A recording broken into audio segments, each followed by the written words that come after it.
And good afternoon. We got three people here on the Net That Haul matchup show for Game Week 31.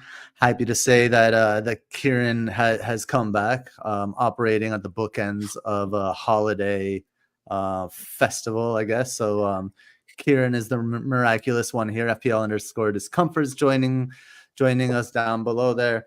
And then up here we got Hogan at Draft Alchemy, person responsible for all the incredible new visualizations. And I have to say that like everyone's really enjoying them, but people have no idea just the hours you've saved me in like hunting down like heat maps and like lineups and stuff like that. That man, so many hours. So thank you so much. Thank you guys for both for being here.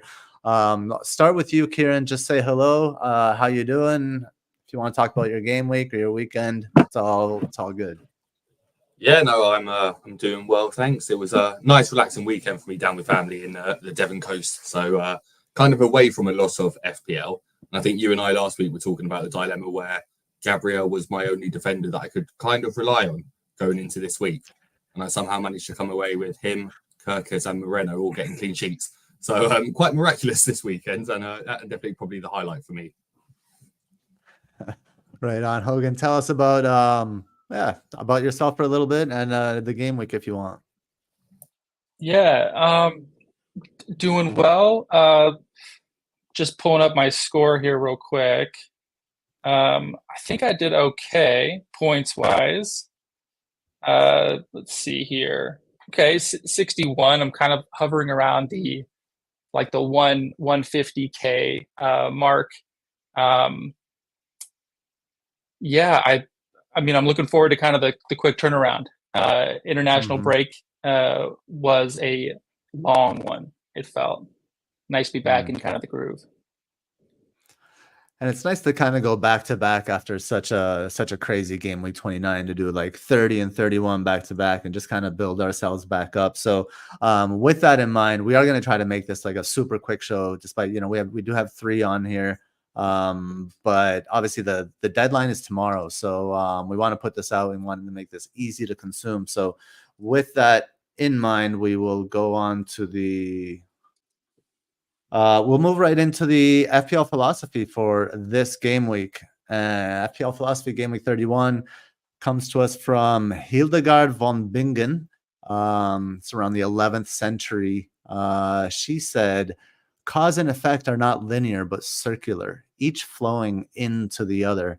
And I really like this actually on the back of what you just said, Hogan, like having game weeks back to back like this is kind of nice. And it does help us kind of link our thinking from one game week to another one a little bit better. But sometimes we plan in this very like linear way where we're like, okay, this is my plan for, or sometimes we'll design it backwards, right? If we're using whatever chip in game week 34, what do we have to do to get there? What are the optimal moves and stuff like that? But we don't sometimes go into like, well, if I make this decision here, right, how will that affect? We go into how that'll affect other decisions, but we don't go into what if I'm wrong about this decision, and then we have to kind of feed that decision kind of back in to our thinking. So for every decision we make, I think to the way to honor its circular kind of natural tendency, the way to honor that is to have contingency plans as well. And have like make sure whatever plan you have isn't rigid. So like flexibility in your plan will allow you kind of like that circular movement. What do you guys think? It's a little esoteric, I'll grant. I think I like it's that. a good point, isn't it? Yeah, I'll let you go first. Actually, Hogan, keen to hear sort of your take on it. All right. So yeah, I mean a lot of kind of what I've been trying to do this season around planning is to be, you know, as you mentioned, as flexible as possible, and kind of in a sense, for me, that's been. I'm a super data driven person, but for this season, I've really tried to kind of almost stay away from the trends and really just kind of figure out and focus on those like nailed on kind of certified ballers, and those guys who are going to be, churning out minutes and returns, hopefully. That said, I've kind of stayed away from chasing clean sheets and form, specific decisions. And I think that that's really helped in terms of like having these expectations. Chelsea had close to a 50% chance of a clean sheet against Burnley. They go up a man and clean sheet's gone, So it's one of those things where, if you can kind of set yourself up for as many situations as possible, then you're going to kind of come out the other side, I feel, a little bit more content. I think I'm kind of the opposite, aren't I, Gabe, where I potentially, and I mentioned this to you earlier on in the season, where I'll analyze something and exactly to the point where you go, well, this is the outcome I see happening here. This is how the team should play alongside it. And when that doesn't happen, it's difficult to kind of steer away from that, particularly if it plays into the plan of, I need this person in place, or even if it's someone you're planning to bring into the team, you kind of go, I know a lot of people look at a Garnacho, for example, and we can kind of be stuck in that and not willing to divert away from them because of how much we need them as that particular asset, and not be willing to look elsewhere. I think one of the interesting things that this week showed was a lot of people wildcarded and were unfortunate with the number of injuries that happened. And it means that they do have to now make those different plans. But I think in some situations, we bring in that wrong player and we're not willing to move off of them quick enough. And that's potentially at that detriment to the rest of your team and the makeup of it. Are you hinting at Holland there, Kieran? We're going to talk about whether we should get rid of Holland, I think, from now until he scores those 5 goals that we're all expecting him to score somehow. All right, cool. Again, great timing. In the interest of that time, we're going to keep going here. So first thing I want to do is call everyone's attention, because there was a lot of work put into this by Hogan. All of the detail that's going into these predicted 11s is really great. Also, let us know in the chat how the visibility is. We're working on visibility issues, and we don't know how kind of how it comes across for you guys at home, or hopefully you're at home and not like watching while you're walking or driving or doing something dangerous like that. First fixture of the game week, Newcastle versus Everton. Newcastle 2.08 NetxG, Everton 1.49. Things that kind of stand out from a stats perspective, I'd say, is if we look at the zonal chance creation, Newcastle from the flanks, no surprise to anyone, 4.3 down each flank compared to 3.3 down the center. Everton creating down the center with 4.6. Now there's something that Hogan's been teaching me.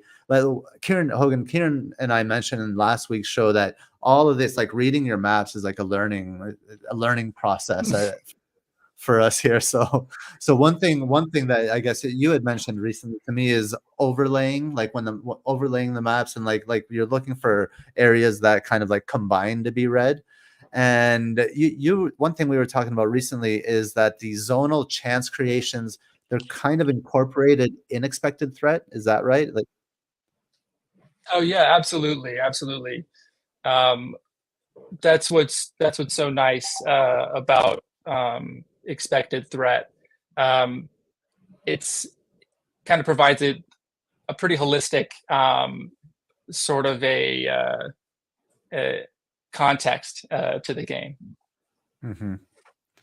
So keeping in mind that expected threat does contain the zonal chances, but the zonal chances maybe gives us a little bit of a more nuanced take. So we have Newcastle 4.3 from the flanks, and we look at the expected threat, and the right side lights up. So double right side there, but then in the XG for Newcastle, it's the left and center that light up. So I'd love to like just bring you in from the start here and get your take on how you would read these maps.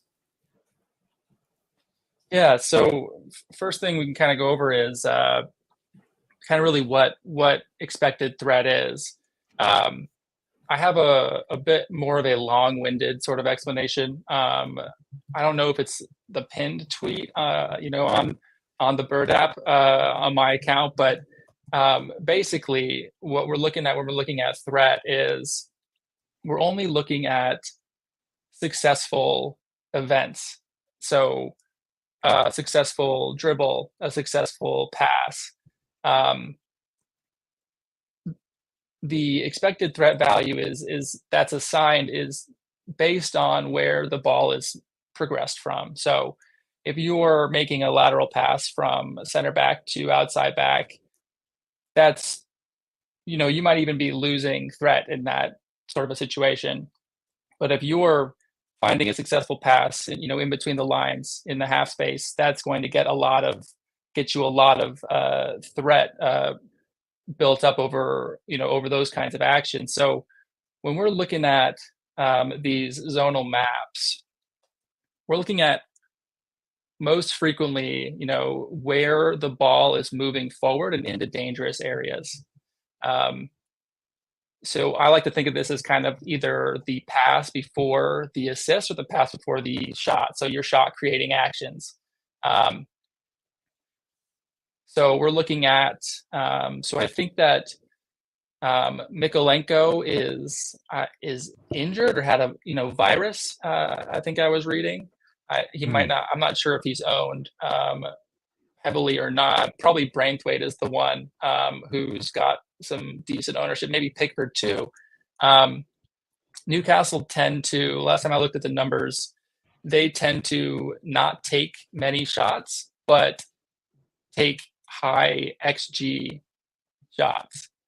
So not a team that you want to play your goalkeeper against. There's not going to be very many save opportunities, and Isaac converts. On the flip side, Isaac is I think an elite option here. Were you going to jump in there, Gabe? Oh, it's good. I'm looking up Newcastle's shots. They do take a lot of shots, at least at home. They have the second most shot. No, well, not fourth most or fifth most shots at home in the last 6 home games.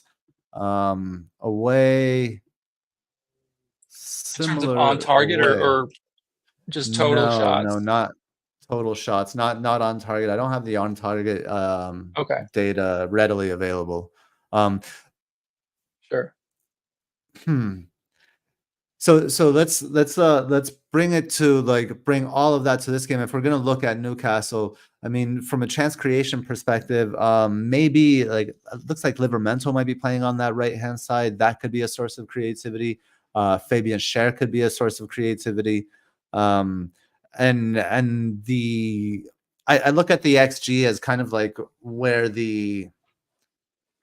not all the time. In this case, I look at the XG as where the penetration will be. So Harvey Barnes and Isak kind of providing penetration, whereas the right side will kind of possess for the left. Kieran, let's bring you in at this point just to talk about from a football perspective or the assets in this game for FPL. How do you see Newcastle versus Everton? Yeah, I think it's similar to what you've both been saying there, where Everton just don't really seem to offer much threat at all, or they offer a threat but don't have people capable of actually scoring. In the end result, so I think they've scored 6 goals in the last 2 months of football in the Premier League, which is pretty low. So I think it's one of those from an FPL perspective. If you have those defenders, you potentially are looking at a rare clean sheet there. I think a lot of people have that double up of Dubravka and Areola and are forced into starting Dubravka, and it could be a good fixture for him, particularly as Everton will still have high volume shots, but whether or not they're going to be goal scoring will sort of be doubtful. And then just Isak, Barnes and whoever it is playing on that left side should just have a great time. So Isak, someone who again I wish my strategy didn't mean that I couldn't go for him, because he just looks fantastic every single game. And I think that Newcastle attack is just so good, and the way that he links up the play. He was involved in 3 of the goals, wasn't he? With sort of 2 goals and an assist for that Harvey Barnes equaliser. So he offers everything. So just a fantastic option, and another captaincy shout in challenge this week. Yeah, and you know, we talked about him a lot on Friday, right? I wonder if that strategy constraint that you have, if you should plug that back into the circular planning there. I don't know, maybe. That's I what I think was thinking. It's Isaac's kind an of like, amazing option. yeah, it's one of those where I'm looking at the fixtures that I can see Hogan's got below as well now for sort of Fulham as the next game, and then Tottenham and United aren't bad fixtures, and it's not the end of the world if you don't have strikers doubling in 34 if they've still got a decent fixture. So I don't think necessarily you need to make those sacrifices when the alternatives of the doubles are kind of Arsenal, Wolves, Palace, who don't have good fixtures building into that anyway. So yeah, definitely worth reassessing potentially for me. Cool. I'm going to bring in a couple people here from the chat, and then we'll say hello to them soon enough here. First of all, this is Holler. Here's one of our Hollers on Discord as well. Thingamabob comes in. He's an Everton fan. He says, I would say the Zonals match up with what I'd expect as an Everton fan. We give up so much out wide for those Zonals, and the fullbacks have been abysmal. Godfrey especially. Yeah, Godfrey's not really fullback made, so definitely like those zones. And then what do you guys think about William DeJager's question here? Thoughts on Barnes? Is he a viable option now? You guys think he's still a rotation risk? He's an interesting one, isn't he? Because he's now safe with Gordon suspended, and then when Gordon comes back, if he gets a couple of yellow cards, he's suspended. So there's potential for that freeing him up, and I don't know how far away Almiron is from returning. But if they are looking at that front three of Isak, Barnes, and Gordon, it's not a bad front three to be going with. And even if he is rotated, we saw he didn't start, did he? And he came off the bench and still got 2 goals, including the winning goal. So it's not as if he's a player who doesn't have high impact off the bench as well. Yeah, I lean a little bit more on the not fantasy viable side of it. I know that Eddie Howe was really excited to get him in when he did, but he just doesn't seem to want to really take the the leash off and kind of let him run.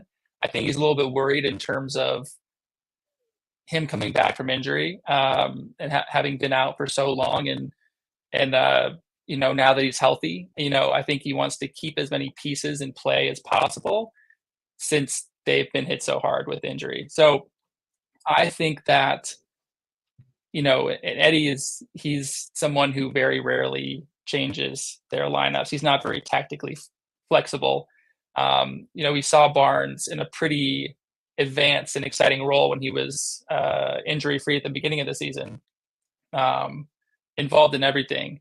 But kind of since then, he's really, even when there was an opening, I think we saw Murphy start in that right wing, right forward position over a healthy Barnes.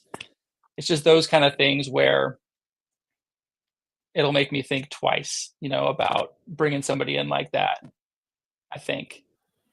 Mm-hmm. I would say sort of this side of 34, there's better options, aren't there? I think if we're looking the other side of 34, where they've just got great fixtures with Sheffield United, Burnley, then into the double, and then Brentford to finish it off, we'll have more information by then. There could be a lot more we're seeing. And with that being the only competition they're in, there's not necessarily going to be much on the line there, is there? So it's going to be a case of who Howe's looking to get minutes into towards the end of the season. So yeah, again, like Hogan said, probably not one of your first options in fantasy. Again, good ones for those weekly fantasy challenge games where you do know he's starting in this game week. Barnes makes the fantasy challenge so good. So we will move on to the next fixture here. Nottingham Forest versus Fulham. Forest 1.54 NetxG, Fulham 1.16 NetxG. So kind of muted data there. We have the only thing that really sticks out is Forest goalkeeper at home is not good. The green means it's good for the opposing team. That will help Fulham. Fulham's data away isn't good either, and Forest have been kind of tight. They're who was I talking to that said that they are, that was talking about the perennial, someone was talking about like a 1-1s, and I mean, I don't know. I have Muniz. Muniz is my first bench, and I'm starting Saka. We'll get to Arsenal later, but I would kind of be avoiding this fixture except for Muniz. Just I would be avoiding this in general. I think maybe it will be if you have him. He's not a sell, but there are other options I think that we'll talk about soon that makes him a sell. We'll get through this one really quickly. Do you guys have any insight or anything interesting on this one? Do you have any assets here? Are you playing them? No, it's not really any interest for me. I think if I'm looking through it, you've got Forest are the team at home, like you said, Gabe, where they've got the lowest possession of any team at home and the lowest shots per game of any home team. And this is in the league with sort of Sheffield United and Burnley. And then away from home, Fulham rank, I think, 4th for shots away from home and mid range for possession. So it's not really an exciting one where if you don't own, you're not rushing to get. If you own a Muniz, yeah, you're probably fine starting him because he is on incredible form. 8 goals in a very short period of time. And it's absolutely fine to go into players like him that are on form because you'd still expect him to be involved in anything positive about Fulham. Particularly with sort of, as we saw in the last game, his willingness to take up those multiple positions in and around the box as well. But it's probably, compared to last week, an easier decision if you're starting between Muniz and Saka. Anything to add, Hogan? You're on mute. You're on mute still. There you go. All right, the one time I mute myself. Got him. Yeah, so I have Iwobi and Muniz. Both are starting for me this game week. My bench is a couple of villains going to City, so kind of forced hand. But yeah, as you said, Forest are really good at basically locking things down as long as possible and then trying to kind of steal something in these really hectic like game state moments, which is something that Nuno and his teams have always been pretty good at in terms of things are kind of loosening up a little bit. They kind of know exactly when to sort of like kind of stick the knife in, so to speak. So I think that there will potentially, I don't think there'll be a clean sheet here. And I do like if you have someone like Morgan Gibbs White, or I don't know if anyone still has a residual Wood or something like that. I think both good options, but I wouldn't be wanting to get anybody in particular, particularly for this matchup. Maybe like a Robinson, Anthony Jedi Robinson, potentially. But yeah, I think I agree in terms of your assessment there. All right, cool. We will move on. Yeah, I think there are just better options and better fixtures elsewhere. This one's just an awkward one and with very limited upside. Bournemouth versus Crystal Palace. Bournemouth 2.07 NetxG, Crystal Palace 1.40. Stats standing out. Let's see. It's all kind of neutral stats except for Palace, who have the red stats, I think. I don't know, from a tactical perspective, I see this one as kind of almost similar to the last one. I think if you're attacking Palace, you're still attacking that Palace's right side. It doesn't show up in the XG map, but the XT map does show neutral areas compared to blue as if you're attacking Palace, neutral areas on the flanks. So definitely on the flanks, and I still think that left side. So, but the problem is like Bournemouth's left side isn't a side that really, or hasn't been penetrating very much. They haven't been penetrating very much from that side.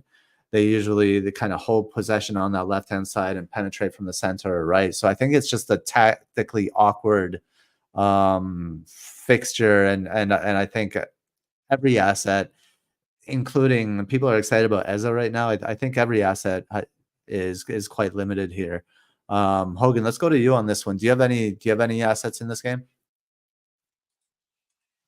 I don't, and yeah, I'll keep it short. I agree. I don't think I'd be bringing anybody in.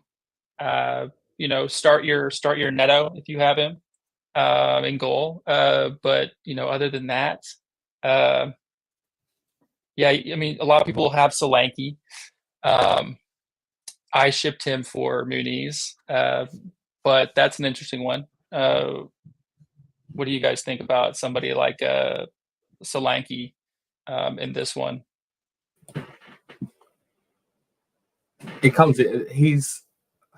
It's an interesting stage right now, isn't it? Because it all comes into the strategies as to whether you're free hitting 34 or if you need the players for 34. Because I think Solanke still remains the one. If you were bringing in a striker at this point that you wanted to double in 34, then he's definitely one of those contenders alongside sort of your Darwin if you don't own him. I think it becomes tricky for Palace, doesn't it? Because this is a good fixture, but then the next two are just City and Liverpool. And I'm someone who was looking to try and bring in a Palace player at some point, but you're not looking to necessarily bring anyone in like a Munoz now. It's almost like you've missed that opportunity, or this is the last week for them. And even then, you're probably not expecting a clean sheet. I think this is one of those games where probably both teams do get that return, and it probably is going to be those. Like, Solanke still is decent for this game because he is just so heavily involved. His conversion's so high, and I just expect him to still be a good pick. Not someone that you necessarily rush to bring in, though, but if you are looking for someone for 34, the sort of run of this game, then Luton, then United, and a double of Villa and Wolves is definitely a nice option. Yeah, so I'm just telling people that there's some good questions coming in the chat, and a lot of people are thinking about wildcards right now. So drop any wildcard questions you have there in the chat, and we'll get to them at the end. If there are questions that kind of come up to the fixture that's relevant to what we're talking about in the moment, I may bring it up in the moment. But generally speaking, I will save the questions for the end. Yeah, I think that pretty much covers this one. I mean, obviously, if you have Solanke, you're playing him. This is a fixture you've been looking forward to. But I would be, you know, again, it's that the number 9 against the back 3 as well kind of dampens his potential a little bit. Glasner's system is, you know, they're better than they were with under Roy. So there's that to add to the just the uncertainty as well. And for those that have kept Semenyo, I think you like Semenyo in this one. You know, outside of the back 3 behind the wing backs. So he's a possible play. I don't know that you would play him ahead of I think you'd play him ahead of a Villa defender maybe, but I'm not sure about other Villa assets. In the interest of time, we will keep it going here with Burnley versus Wolves.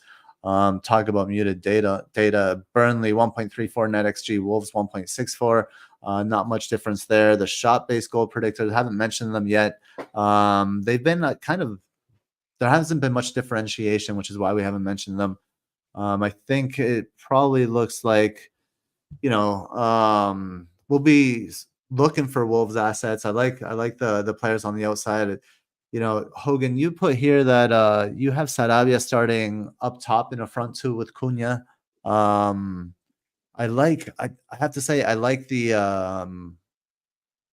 what is it, the left wing. So I think 8 Nuri is the standout pick in this fixture. Do you guys have anyone here? Kieran, let's go to you first.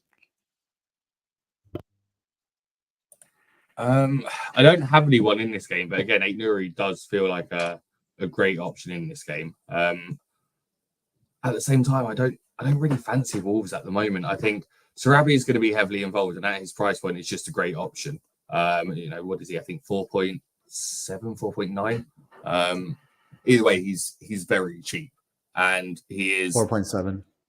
4.7. Well, yeah. So it's one of those where he's going to be a key player for them. Whether he's going to be up top or whether he's behind that, he will be involved in set pieces, and Burnley just aren't a great team.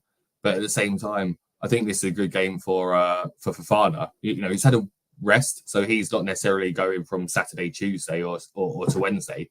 He didn't play this game against Chelsea. He's coming back into it. He was on decent form. So I think Nuri could be good from an attacking perspective, but I expect both teams to sort of come away with a goal or two. Mm-hmm. Fofana, interesting. It's the interesting shout with Fofana. Question for you, Hogan. So Assignon is suspended, by the way. I just want to comment that he was the one who got that. I think he was the one who got that red card, yanking down a Mudryk in the game this past weekend. So he won't be there. What I think that'll do is shift Coutinho back in right back, and I think it'll open up that right mid spot. Let's see, I'm looking through kind of my list here for potentially a Brownhill. I'm not going to spend too much time on it. No offense, Burnley fans, but they don't seem to do a whole lot, but in each have a whole lot of value in each box. But I mean, I like Fofana, and as you mentioned, Sarabia, everything good. That's coming through at Wolves is going through Sarabia, set pieces.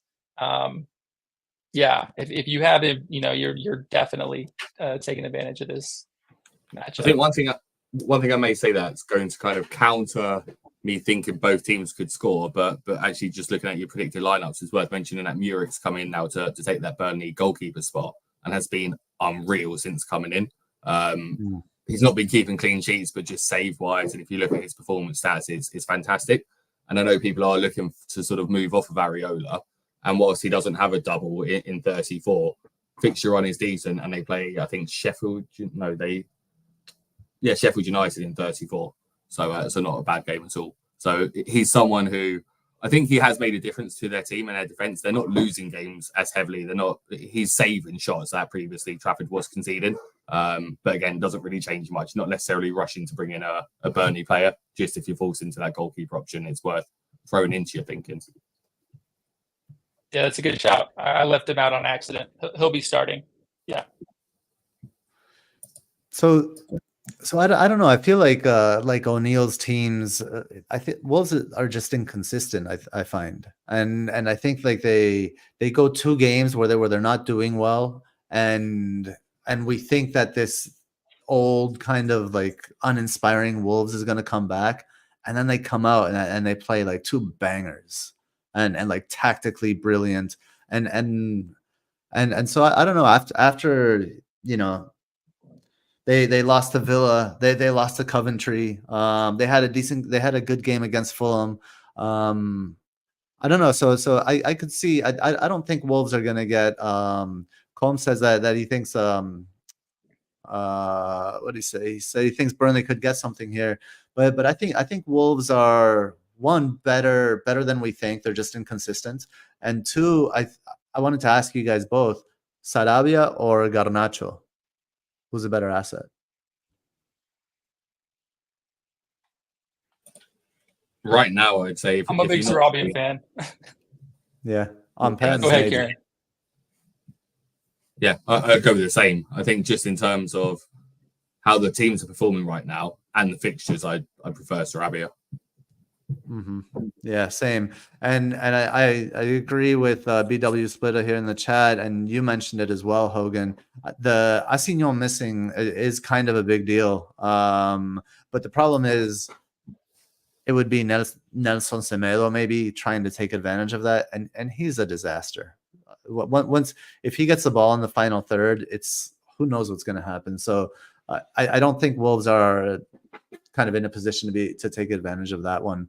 Do you have any of these players? Well, do you have any of these players in your challenge team? Are you doing the challenge, Hogan? Fantasy challenge thing?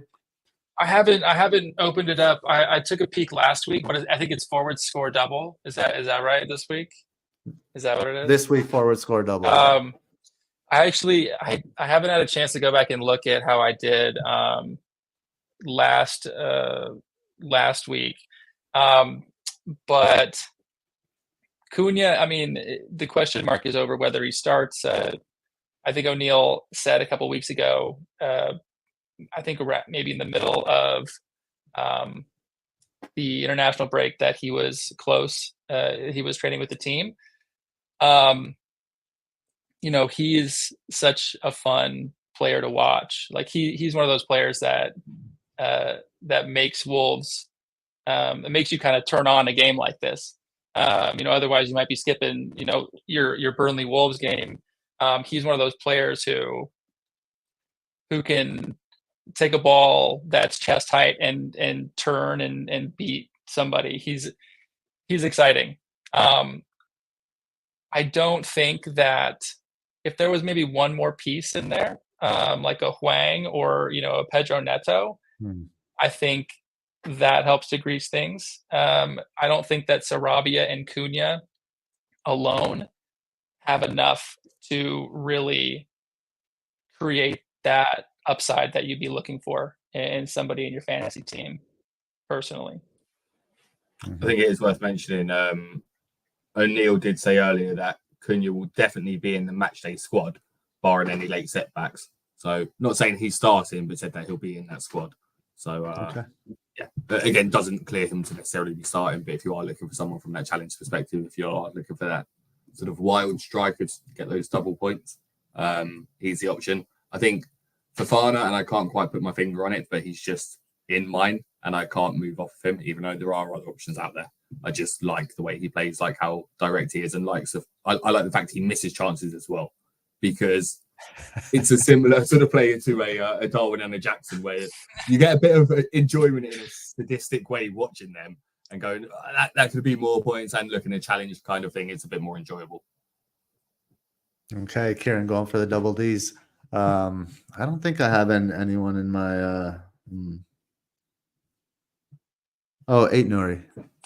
8 Nuri will be in my fantasy draft team. I think he has a really high ceiling. All right, we'll move on to West Ham versus Tottenham. West Ham 1.52 NetxG, Spurs 1.84. Spurs left side lights up for chance creation. Spurs right side lights up for expected threat. We saw some of that in the game yesterday as well, kind of that right side being forced. But before that, it was the left side for a while. So I don't know that they have a favoritism in terms of which side they're going to attack from, especially now that Madison is back. For West Ham, nothing really lights up for West Ham, I have to say. Like muted data, muted zones for Bowen as well. But that consistently the right side, both the XT and XG map lights up for Spurs. I'm not a Kulusevski guy. I could see how he might create something here. How do you see this one? I'm kind of used to attacking West Ham's right, so I'm surprised that it doesn't light up for Son a little bit more. Kieran, what assets do you have here, and how do you see this one playing out tactically? West Ham at home, just for a little bit of context, West Ham actually have the lowest XG non-penalty at home in the last 6. Forest are second. They're almost the same. Do you see a clean sheet for Spurs? It depends. I think with Antonio, they looked so good with Antonio on the pitch against Newcastle. They were just great, and he was heavily involved, and they set up in a way to counter Newcastle. So I think to get the goal to put them 3-1 up, it was a counter from a corner, and great work from Kudus, or I think was it Paqueta or Kudus, but to basically release Antonio, who showed what he does, where he's not the fastest, but he just has that build and that ability to just power through and score. And it was that move, almost going defensive and bringing on Calvin Phillips. Yes, it led into that penalty and everything else, but that team was looking good. And Antonio is a player where when he's on form, he is a great asset, and that Spurs defense is a team that you can get at. I don't ever trust Spurs to keep a clean sheet, to be honest, under Ange. I don't think it's necessarily his prime goal, particularly away from home. I think he goes there expecting to concede and knowing he's going to have to get 2 or more goals in that game. And Spurs are a kind of team that keep pushing until stoppage time. The amount of goals we've seen them score in sort of the final 5 or sort of plus 90 this season is phenomenal. And it's a testament to the way that they're playing, that they don't give up. And I think it's also interesting that Son got his return when Richarlison was on that pitch with him. I don't particularly like Son when he's playing through the middle. It was more so in that game matchup where he's not that player to get the ball or for you to cross it into when you're exploiting out wide, because he's 5'10". And he's not necessarily the fox in the box. He's a player where if he's on the periphery on the outside of the box, he creates so much. So I have Son and Maddison in this game, and arguably I like it slightly more than the last couple of weeks. I think this could be an open game where it's a London derby. And I just think both teams will be going for it. I think West Ham, after losing from 3-1 up, they definitely are going to be going into this. And whilst they might try to keep it a little bit tighter, inevitably Spurs have that ability to unlock them, and they are going to have to sort of open themselves up when they go to get back into the game. What are your thoughts, Hogan? Yeah, I like all that. That Kieran brought up a lot of good points there. So I think that a lot of this game is going to hinge on whether or not we see Mickey in the lineup. Obviously we're not gonna know that going into the game week. We might get, Ange has been pretty transparent in his press conferences in terms of, people coming into the team if they're ready. So if we get a hint of, if there's some sort of a niggle that's still there, I'm definitely playing, your Bowens, your Kudus, I think that those guys have an opportunity against a Tottenham team without that pace and recovery there. But yeah, now if you've got your Sons, your Richarlisons, you're definitely going to be starting them. And I think another big miss here is Areola. The quality of chance that he is able to prevent is almost unmatched. And I mean, it's one of those where you'll be watching the game and you'll see, I feel like, I don't have a statistic to back this up, but I feel like he must have some, like, the highest number of saves that come from, within the 6-yard box. He just has an uncanny ability to be where the shot's going to be from close range. I think, with Fabianski in there, they're going to be losing a lot in terms of both the leadership and that shot stopping ability. Interesting that you mentioned shots in the 6. I'm just looking up that stat really quickly here. Spurs have the most shots in the 6 in the last 6 away games. 13. So that could. So not having Areola would be quite handy playing against a team that takes a lot of shots in the 6, right? So to your point, yeah, that's really interesting. I still kind of think that that I agree that this could be an open game. But I think it's also a little bit unpredictable because of the derby type nature of it. Obviously, you start the assets you have. If I'm choosing between Bowen and Kudus in this one, do you want? I think it's more of a Bowen game, to be perfectly honest. So just his like tactical awareness, his ability to play. I mean, Kudus can move into different positions as well, but he does it more with the ball, and I think Bowen can exploit space a little bit more without the ball.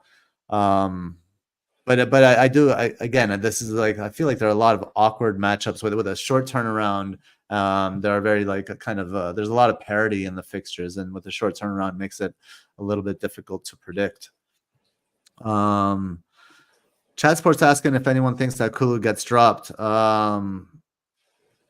And that's how you have it here, right? You have Brennan Johnson on the right and Son on the left with Richarlison. So you do think Kulusevski gets dropped. I agree. I think they want more penetration from that right hand side, and Kulusevski, what he does is slow the ball down, slow the progression down. Cool. We're gonna try to go a little bit quick fire here. Although this is an interesting one with for Tony owners especially. Brentford versus Brighton. Brentford 1.66 NetxG, Brighton 1.81, which I thought was interesting. Took me a little bit by surprise.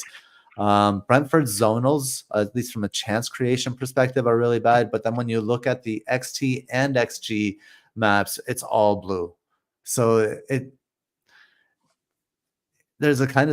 favors Brighton almost across the board with the metrics here. So much is that possession. That's where you're looking at. What's that? A lot of possession. You're looking at a lot of possession for Brighton. Right, but it's even saying that it'll be dangerous possession, right? Like Brighton's going to have a lot of dangerous possession. Do you see this game that way, Hogan? Do you think that do you favor Brighton the way the metrics do here? Big time. I don't think there's a worse form team than Brentford, and I mean bar Everton. I think they're really struggling. Injuries in key places have kind of really knocked them off off their perch that they that last season where they were just they were able to keep games so tight and pull off these crucial wins. I think I'm playing Mbumo for sure. I think he scored last in the reverse fixture. Might have been a penalty, but he's not obviously going to be taking penalties anymore, unfortunately. But I'm still starting someone like Mbumo. There's goals against Brighton. You were asking about the Brighton side of it. Am I right in thinking that a lot of people have kind of stayed away based on the roulette nature of Robert De Zerbi's selection tactics? Because I've kind of been the avoiding headaches fantasy manager this season. Mm-hmm. So that's kept me steering clear of the seagulls, unfortunately. There's a lot of output there, but it's hard to pick who is going to be the one, What are your thoughts, Kieran? Yeah, I think this is an open game. I like Brighton's attack against it. I think Brentford just there's something not working for them defensively. It just seems that from every attack there's just no cohesion. They're not following the runners. They're being exploited quite easily, and they're conceding from the majority of the chances that go against them. And Brighton are a team, as Hogan said, that just dominate possession, particularly away from home. It's a De Zerbi way that he sets up, particularly with sort of that midfield really just suffocating teams and having that ball and having that ability to spread it out wide to Adingra. And Welbeck's on good form again at the moment and is the kind of form player where he's now taking those shots outside the box and he's scoring them. So I like it from just a pure openness perspective. I think it is a game where both teams will be attacking. Brentford are fortunate that there's 4 or 5 teams worse than them this season, because I think they could have been in real danger of going down. They've got favourable fixtures coming up. So and with Mbumo coming back, it should definitely help them out. But Tony's looked still underwhelming. I know he was taking a lot of shots in the last game and is heavily involved there. But that was the first time, as someone who's owned him for the last, over Watkins whenever I made that decision, essentially. So a long time, there's just not been that cohesion in that attack. So I think it's a game that probably Brighton come away with a win, and it could well be sort of a 3-1, 3-2 scoreline for them with just how open it could be. Yeah, this one's tough to call for me. I think Brentford are a team similar to Wolves, where they're actually tactically pretty good. They have some good players. They're ravaged by injury, sure, but they can sometimes come back and then they're like, oh right, I remember Brentford. Brentford can be good. I don't know that this is. I'm not saying that it'll happen in this one. I think this is a tough one for them. But again, like I think Mbomo. I'll say it again. I think Mbomo does help Tony. I mean, I think Tony is an obvious start playing at home.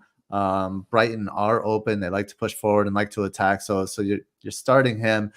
From a Brighton side, I'm starting to get the feeling that Adingra is just kind of sliding into that Mitoma kind of role. And so I'll be from Brighton's side, there's no interest because of the uncertainty there. But I'll be looking to see if Estupiñán and Adingra start combining a little bit, and the kind of like the focus gets shifted back to that side in terms of creativity. But again, I'm not. There's so much uncertainty. I'm not touching Brighton, and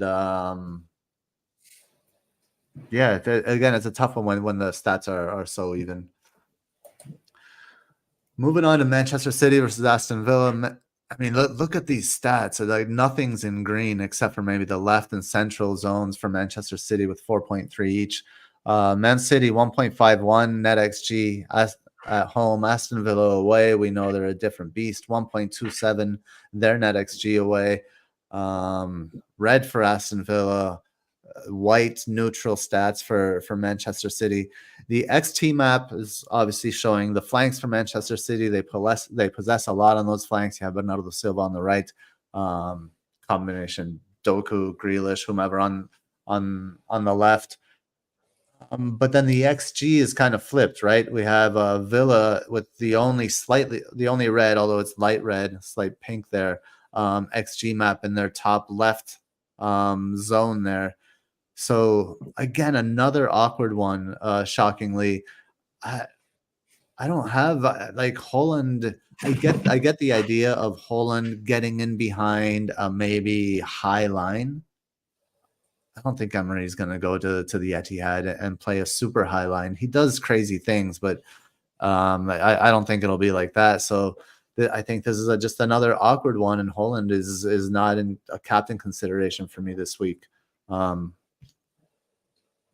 How do you guys see this one? Are you guys bullish on City like everyone else here in this fixture? Yeah. So there's the Watkins injury. Coming off at halftime, we haven't had. I don't think we've had a real definitive comment, except for that I think he felt his hamstring. Was the last I saw Emery comment on it. I think I like so an interesting one, Moreno in terms of an enabling goalkeeper for people who are potentially wild carding. I do like a City clean sheet just based on the fact that Watkins is out most likely. I know Villa has a reputation this season, but I'm starting my City defenders if I don't have any personally, but I know there are some out there. Maybe looking at like a Gavardiol, and again, Moreno potentially, depending on how the severity of Ederson's injury. You mean Martinez? But yeah. Say again? Well, did you mean Martinez? No, so Ederson's out.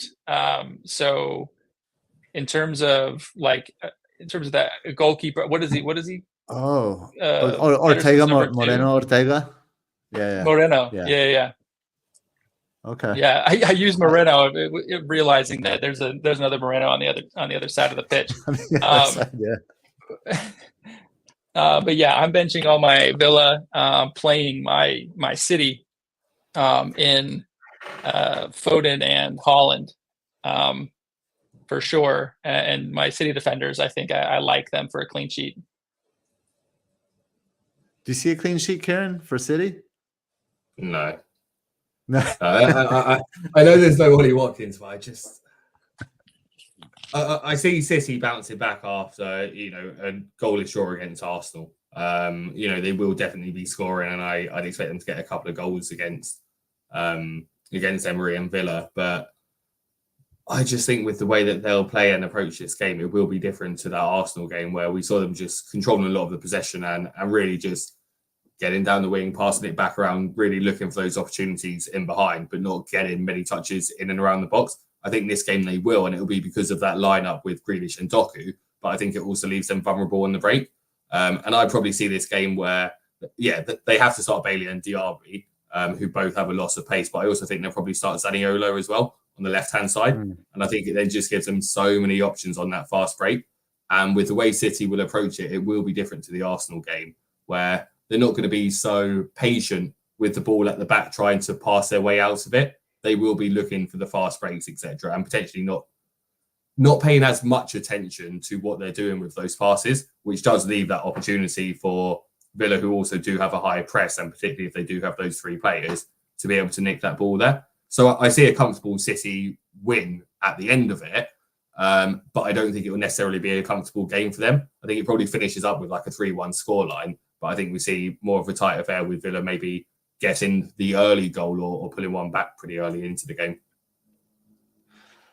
What I'll say is I don't think Villa can press the way they want to press without missing both McGinn and Kamara. So they can't press that with like that with Luis and Tielemans. So I think that they're going to be a little more conservative than that. But I do think they're going to score. I think Bailey and Diaby both do not suit City. And counterattacks with those two guys, I think will be quite dangerous here. So that's why I don't see a City clean sheet, and I see something from those two fast guys. Diaby scored a great goal, obviously, the other day. And do you guys own Holland? No. You don't, right, Kieran? I do, yeah. I don't, thankfully. Well, I don't know what I'd do if I did, basically. I was saying thankfully because I don't know what I'd do with him if I did, but I'd still like this game for him. I think he gets a return in this game. Right. So question, Hogan, 1, are you captaining him? And 2, if he blanks in this game week, are you selling him?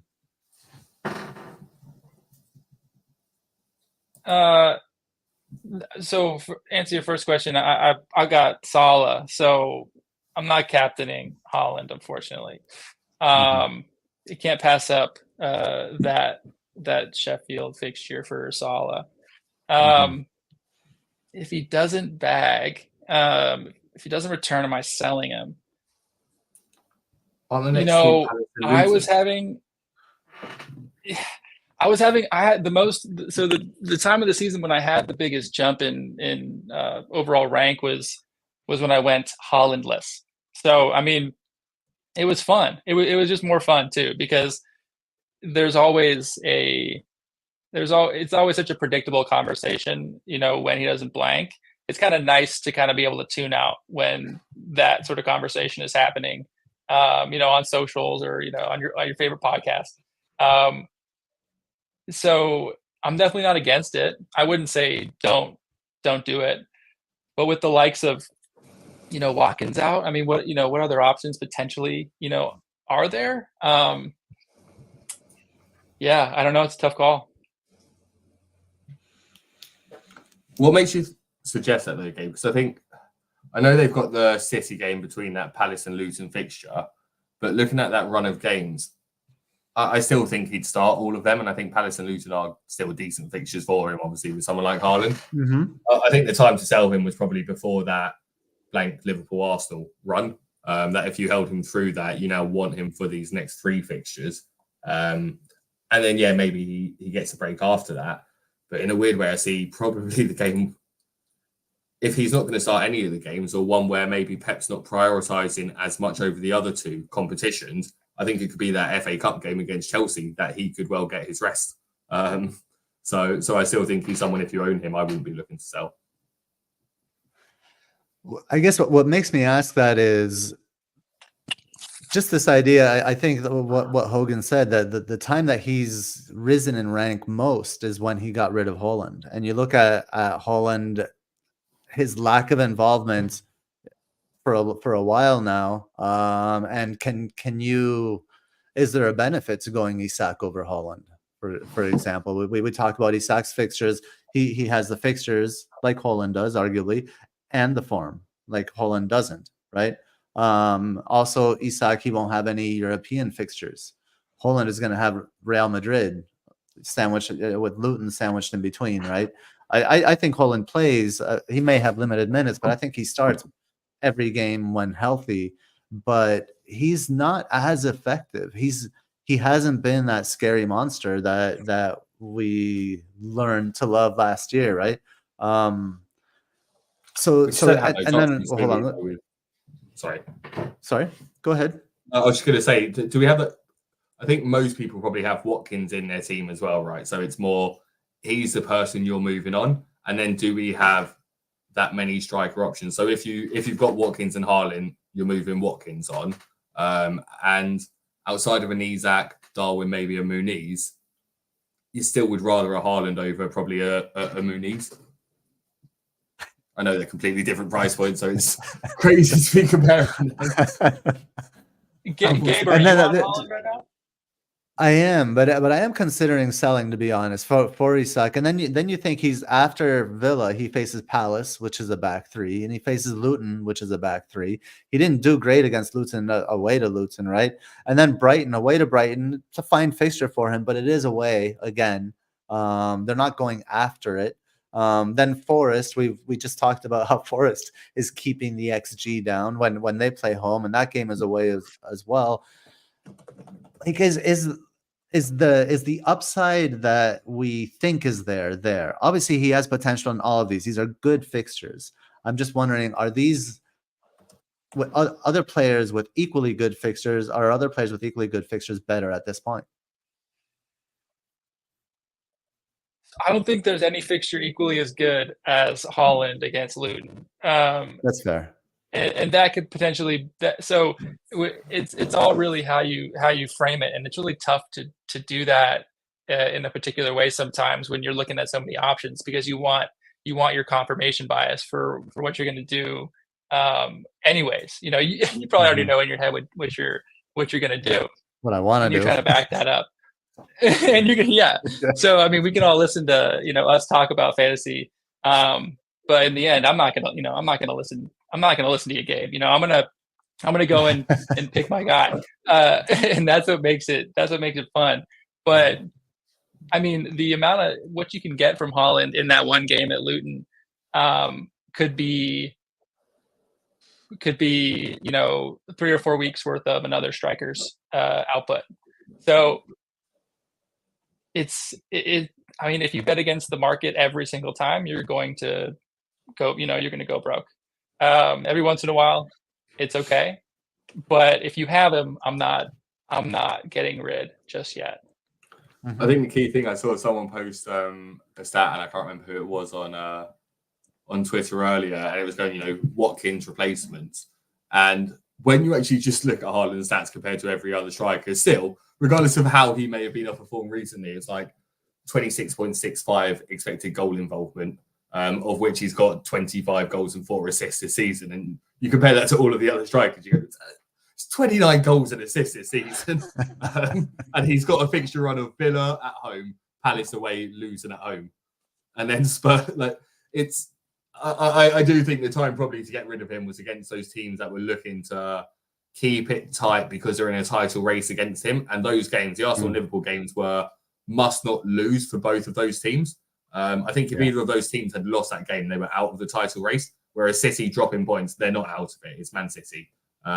It's just the first time in a long time they've been having it out of their hands to 2 teams and needing 2 teams to drop points. So I think that's what the key part is. I think other teams, they're not going to be approaching it the same way. They're not going to have those teams where they're doing, whilst they might employ the same tactics, they're not going to have the same quality players as Liverpool and Arsenal to be able to withhold that City attack. And there were plenty of times when City were one pass away from unlocking Arsenal, and that first goal could have then been damaging.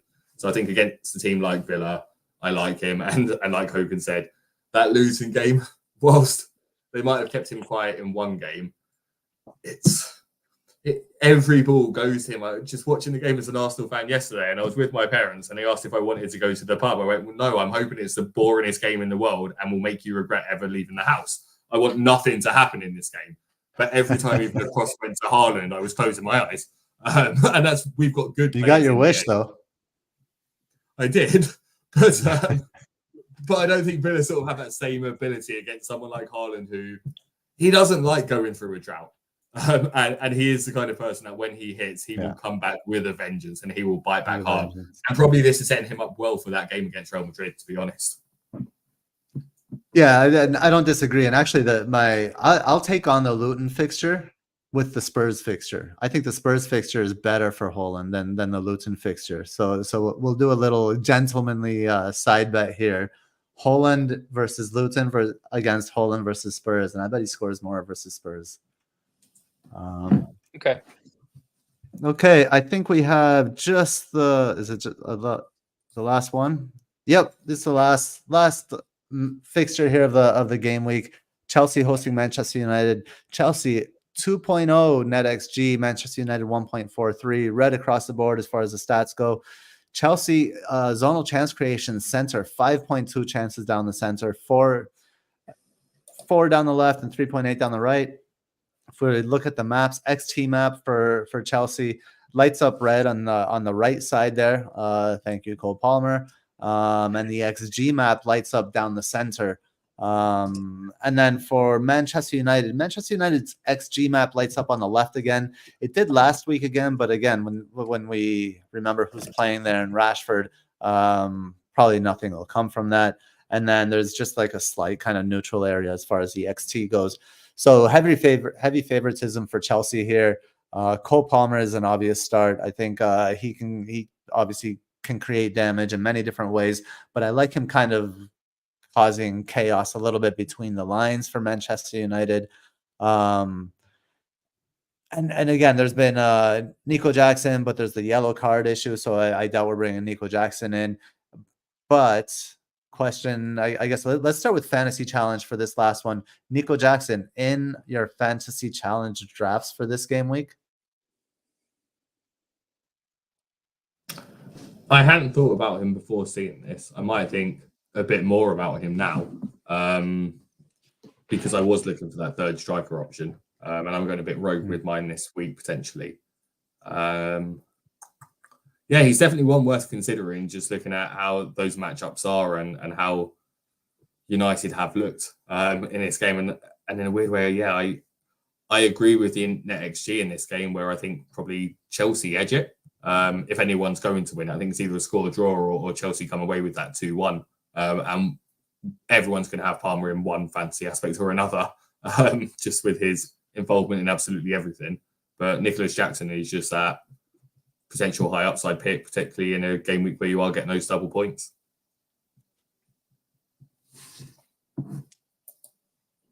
I'm not I'm a United fan here, so I'll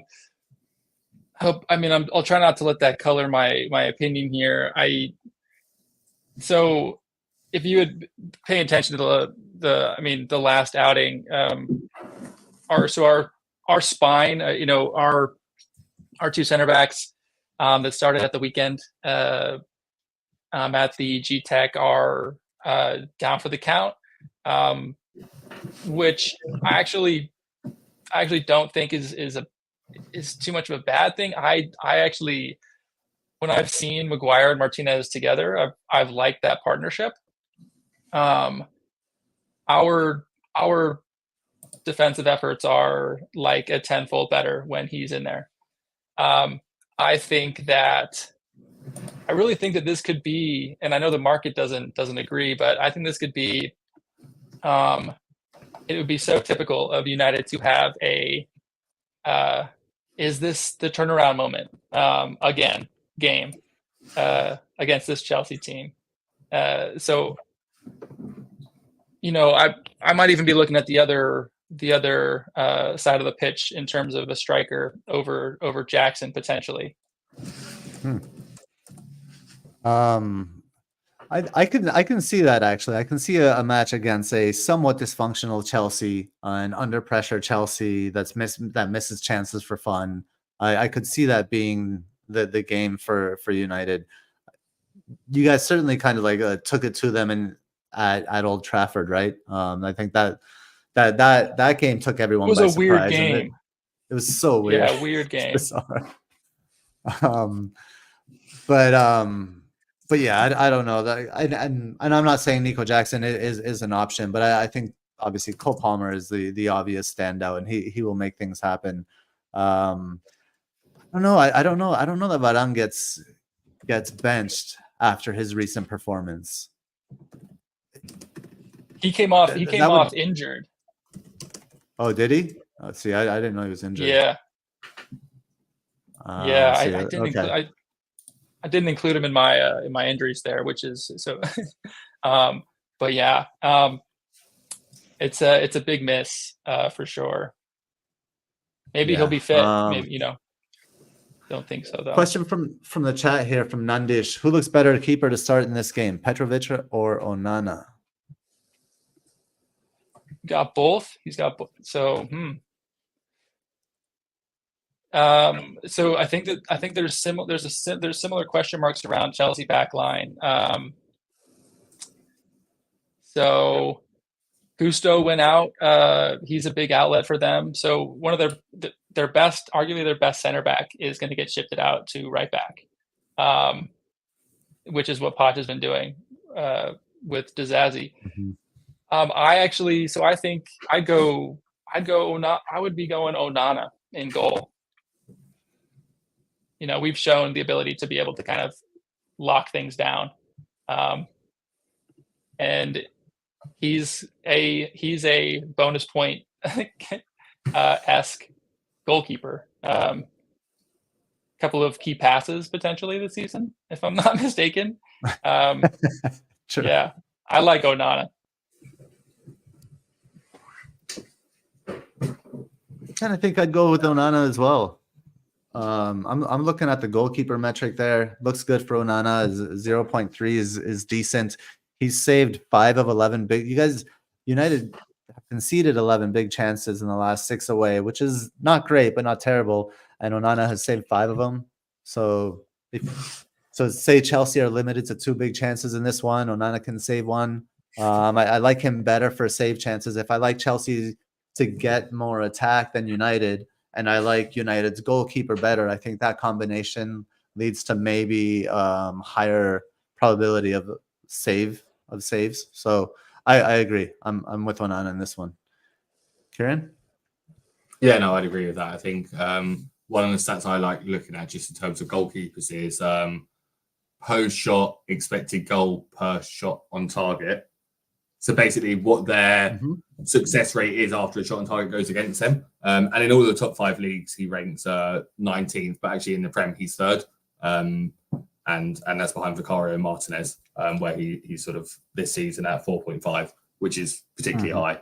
So he is a player where, yes, Chelsea will have high XG chances, but he's the kind of goalkeeper that can prevent those, and even large volume of low XG ones. So if you were to go with either one of them, probably expecting neither to keep a clean sheet, then he's got the higher potential to get those save points, and potentially, he might still have an assist in him some way, some shape, some form on a fast break out to a Rashford or a Garnacho. Cool. I think we'll move on. That was the last fixture. Oh, we missed Arsenal Luton, huh? Did we? And Did I go past it? I think Liverpool Sheffield we might have. Liverpool Sheffield. I'm just going to look through the slides here. I thought I had them all, but I did them all in such a rush today with the short turnaround. Yep. Don't have them. I do have the slide made, so I can read it out. I'll bring it up here. Yeah, let's do it. Okay. Arsenal Luton. Arsenal actually has the highest NetxG of the game week. It's 2.51. Luton 1.24. So maybe a goal there. Arsenal Zonals, the chance creation, decent. 4.8 on the left, 5.3 down the center, and 5.2 on the right. The XT map, Arsenal deep red on the right hand side, medium red on the left hand side, and blue down the center, which I found really interesting. And then the XG map, kind of like a medium red on the flanks and a neutral down the center. As far as the maps, everything blue for Luton. Now, with Saka potentially injured, you have Jesus starting at the 9 and Martinelli on the left here. Hogan, I could see that. I do think Martinelli starts for sure. I think Trossard could maybe start at the 9 against Luton. Not sure yet. Just kind of like occupying space. How are you guys set up for this one? How do you see this match? And we'll start with you, Kieran. How many Arsenal players, or which Arsenal players do you own? So this game's particularly tricky because I think this is the ultimate game where we're going to give minutes to players and get rest into others. So I actually expect probably Ben White to get a rest for Tomiyasu in this game. And I really expect Thomas Partey to probably start and give, whether it is a Jorginho or even a Declan Rice, a rest ahead of really important Champions League games, because this is the one out of any of Arsenal's upcoming fixtures where, without wanting to take Luton lightly, if you were to start off with other players, and particularly someone like Thomas Partey, who will be key for us in that Bayern game, then this is a game to do it. Which I think, if we are doing that, then yes, I think we concede. So I like Luton to get a goal there, but I think Arsenal still come away with it comfortable. I don't own an Arsenal attacker, and this was a game week that Saka was coming in, and he might get a rest. And I think Arteta starts him whenever he can, but it wouldn't surprise me if this was one of those games where he doesn't start, particularly when we can start a Trossard or a Reece Nelson out on that side without any concerns, because the drop-off's not that bad and the majority of our players are back. Or you could even put Martinelli on the right, as we saw against City, and a Gabriel Jesus on the left with Havertz still playing through the middle, or even Nketiah. So I think there's so many options for what we might rotate into that Saka being fatigued and potentially needing a rest at some point leans me away from him. And I was hoping not to see a blue through that middle, because I think the natural one for me to have to therefore just cover off through 34 would be an Odegaard. But even saying that, I still think he'll be heavily involved in anything Arsenal do here. I think whether or not he's spreading that ball as that final pass, as wise players cut through around the outside and in between sort of fullbacks and centre-backs, I think he is going to be heavily involved, and I still think he'll get some shots away from the edge of the box. So he'll probably be my transfer in. And even though I don't think Arsenal necessarily keep a clean sheet, I do think this is a great game where we're going to have high volumes of set pieces. And I think it is one where I think I'd back Gabriel as a higher probability to get an attacking return than a clean sheet this week. Hogan? Yeah, so I've got White, Gabriel, and Saka. I don't like hearing that you think that there's going to be a lot of rotation at the back, but I'm not sure why it didn't cross my mind. I think you've got a point. Arteta really likes Tommy. Whenever he's available, he always seems to get these cameos. If I remember correctly, wasn't he was heavily featured on the left side, right? So he might get the feature over Kiwior, who's been logging a lot of minutes. But isn't Zinchenko fit? Isn't he fit as well? Yeah. So, I can't see us doing both though at once. I think he'll change one or the other to start with, and the other one comes off as soon as he feels comfortable doing so. So I think it could well be like whichever one of a Kiwior or a White starts probably comes off in and around that 60th minute, and you're hoping it happens beforehand for like I said. Right. That's a good point. So do you get to the 60th minute mark? Do you worry that he subs Raya for Ramsdale? Do you start a different keeper? He's said in the past, like literally, right? He said that he wishes he would have taken Raya off. I think it was around like the 55th or something like 52nd minute. It's interesting. I mean, if you gamble that they don't keep a clean sheet and you're right, and everyone else starts their double or their single or double Arsenal defense, you're going to come off better off. I think that's a pretty low risk gamble, and after this conversation, I might actually take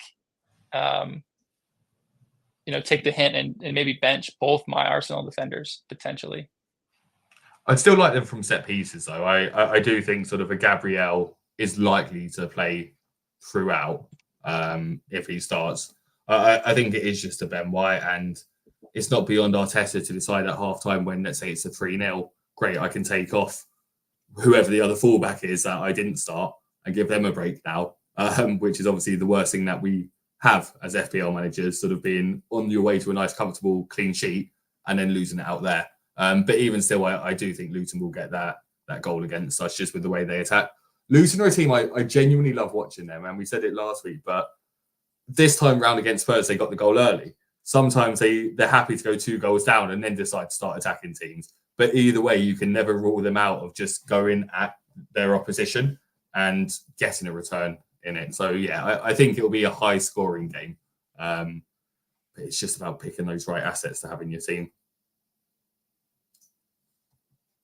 I'm a little more bullish on Arsenal's clean sheet, I think, than you guys. I think what Luton do well, I think Arsenal counters well. I think Arsenal, they have good positioning and good physicality to deal with crosses, with set pieces and stuff like that. They obviously they are a threat in themselves in set pieces. So I think that will neutralize Luton. And if you think like, well, how are Luton going to try to attack Arsenal? The same way they always do, attack everybody with Doughty, right? So it'll most likely be kind of like Doughty relying on kind of Doughty crosses or something like that, or Doughty to progress the ball. So if I could see Ben White being benched in this one and Tomiyasu playing there on the right-hand side just to sit and just to pressure Doughty's crosses, so to throw him off a little bit. And I think disrupting Luton in that way could really just neutralize them. And the form Arsenal is in right now, I do see the clean sheet. I would not bench any Arsenal defenders. So interesting that we have some disagreement here. The one that surprised me, so if I were to ask you to guess, when do you reckon the last time, month, date, whatever, game week, that Luton failed to score was? Oh, I know they've scored. Haven't they scaled in every single game? No, so it was like November the 11th against United when they Yeah, I think it's only been like 4 or 5 games when they haven't. Oh, right. But that's my view just on them, where I think when Partey and Tomiyasu came on against City, there were moments where we were panicking in defence, where it looked like we were just kicking the ball anywhere and it was ricocheted all over the place. And players were like, Tomiyasu has this way where he goes into a challenge where if he's facing the wrong direction, he'll put his foot in and then turn his back to the player. And you've then got no idea what's going to happen from it. So I just think I don't think it's necessarily because Arsenal aren't capable. And I think if we were starting our team and having a core focus on it, then absolutely we should get a clean sheet out of it. I just think it's one of those games where the defence take their eye off the ball, or where it's a careless pass out the back, where Luton are just able to pounce on it with a quick through ball from a Barkley to a Morris who just hits it first time. I think it's one of those. I don't think it's going to be high chances for Luton. I think they'll get 1 or 2 chances, and it's whether or not they take it, when Arsenal will potentially not be as focused defensively compared to... You can't take away the fact that they had to be switched on for over 100 minutes against City and not have a single second of not focusing. That you can kind of forgive them if they do take their eye off the ball for a moment or 2 in a game like this.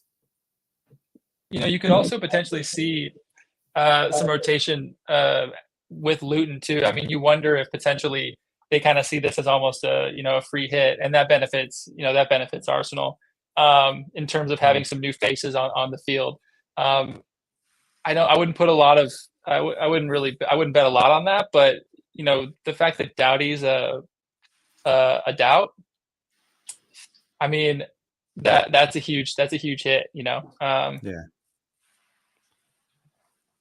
and with Doughty a doubt, it's hard to say.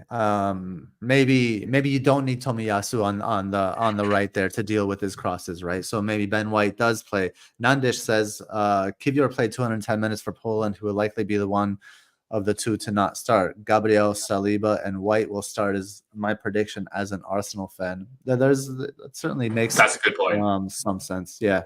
Yeah, that Ben is White a got good the point. international break to go on holiday, didn't he? Actually go on holiday somewhere. So, yeah. Right on. We will go to the last one, Liverpool. I can't believe I almost missed the two most important fixtures here of the game week. Let's see, make sure I have it going. It would not have went over well. No, it wouldn't. Good thing you guys are here to keep me on track. Here we go. Liverpool, Sheffield United. Liverpool 2.3 NetxG. Sheffield United 1.11. Look at the right zonal for Liverpool. 6.4 expected chances created from that right hand side. Backed up, obviously, since it's incorporated in. It should be backed up by the expected threat map. Deep red on the right hand side and medium red on the left hand side for Liverpool. Now, when you move to the XG map, it's red across the board. Deep red on the right, little less deep in the middle, and that medium red on the left for Liverpool. Gonna ignore most of the Sheffield United kind of areas except for that left. Just shout out our boy Ben Brereton Diaz, Kieran, the neutral left zone, I guess, against Liverpool. Maybe he can get something there. But let's talk about Liverpool. It's been a good 5-10 minutes here talking about Liverpool before we head out. Salah, the obvious captain, and maybe the best possible fixture, playing wide against the Sheffield United team. But in terms of the other players, it depends also who we have versus who we would want to bring in. Now Luis Diaz is starting to bang. Are we looking at Diaz? Somebody that I'm going to throw out right from the top here, and I have him in my fantasy challenge front three, is Cody Gakpo. I think Gakpo starts over Darwin in this one because he can play in between the lines, because he can play in front of that back three and link other players and draw a lot of attention centrally. So it would make sense, in my opinion, for Klopp to rest Darwin this mid-game week, start Gakpo there, and enable the two wide, and in doing so, enable the two wide players in Salah and Diaz, rather than starting Darwin, who's going to run into kind of like those areas that you're trying to create space in. So I'll start right there. How do you guys see this one?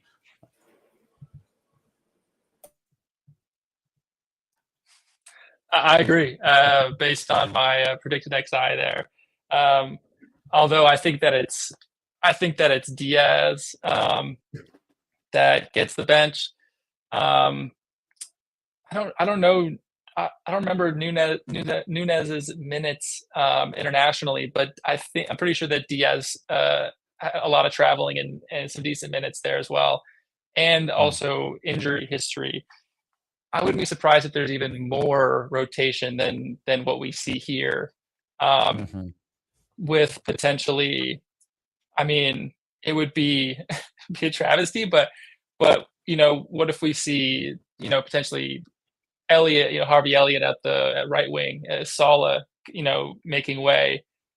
We've seen Connor Bradley playing right wing at times. It's a tough one to call lineup wise, but there's a lot in it, returns wise.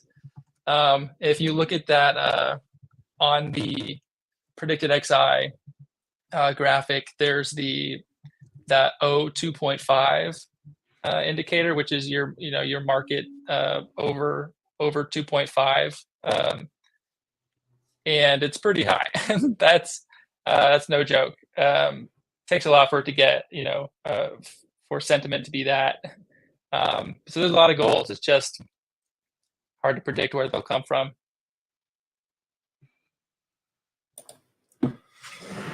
Yeah, I'm not sure who's going to start in there, so I'm not sort of going to weigh in on that aspect. But it is as you sort of touched upon there, Darwin only played one of the two international games, played against Argentina, and then was rested for the second game. So, and that took place at in Argentina in Buenos Aires. So, so there would have been some travel there, but then he didn't play the other game, and obviously back into it now. Although Diaz has played the last sort of 8 games for them. Either way, though, this just is a great game for sort of that Salah captaincy, and one where, whilst I don't think he's necessarily a good option longer term now, this is a game where Bradley can haul and just have such a fantastic game. It wouldn't surprise me to see a double-digit return from him. I also think McAllister's going to have a game where he's heavily involved, and I think he's starting to become more and more of an option from an FPL perspective, where he is getting more forward and more progressive, and Liverpool do have good fixtures coming up. And this could well be a good game for him as well. So I'm looking at having him in my fantasy challenge this week, but I'm also putting him back into consideration longer term from an FPL perspective. I think McAllister's a good shout here against the back five, and eye test certainly backs that up. I want to say Soboslai, because tactically is a great fit. It's a great matchup for him tactically, but I don't think the eye test fits. I don't think we've seen him step into those dangerous areas that McAllister has recently. So I would probably lean towards McAllister in that scenario. Yeah, and are you guys captaining Salah? Easy, right? Yeah. They can't. Captain I actually think he could well go and he had 12 shots in the last game. I think he could go on to beat that in this game. Try and beat his own record. So yeah, it seems like a no-brainer. And I was hearing some people having discussions where if you still have your bench boost and your triple captain left, this is probably and your free hit. This is probably the week to use your triple captain. It's this or a Carl Palmer double. But if there's a single game week to use it in, this is probably one of the final ones that you're going to have, and definitely a fantastic one. Wish I still had mine, but yeah, I feels like it's going to be another 8-0, isn't it? Where he's not involved. That dreaded one that we had a few seasons back, where it went exactly according to plan, apart from Salah did nothing.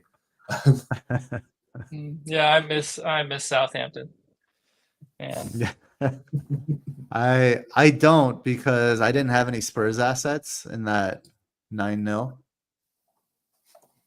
And I haven't enjoyed FPL since that day, I think, is the way that goes. All right, cool. I'm going to flip back to the other screen here as we head out. Just a final wrap up here.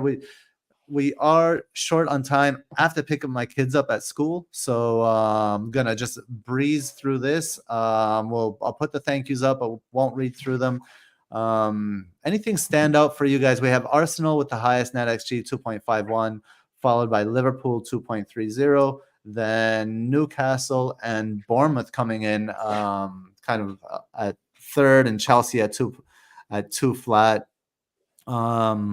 Zonals we talked about. These are just chance creation zonals. Go back and compare them with the XT and XG zonals.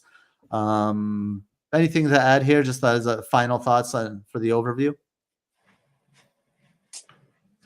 Similar to Friday, it seems as if there's not many clean sheets on the card here. If Villa's NetxG is 1.27 and is the second lowest, so that's one thing that jumps out for me, definitely. But Hogan, what about yourself? That's a good shout. I was going to say something similar, more pointedly, in terms of just making sure. It's always a good idea to keep tabs on injury news and whatnot. I know there's a high ownership in Spurs defenders. I think that I have a feeling that they get punished, those owners, unfortunately. But I do think that reiterate the sentiment around. I do really like a City clean sheet and Gvardiol going forward, based on all those injuries in the back line. So, final thoughts. Nice. And he does get forward. He is sending crosses in there. So Guardiola, good shout. I like that too. Thank you, haulers. Not going to read them out today because I don't want to be late to get my kids, but thank you all. We love you. Thanks for hanging out.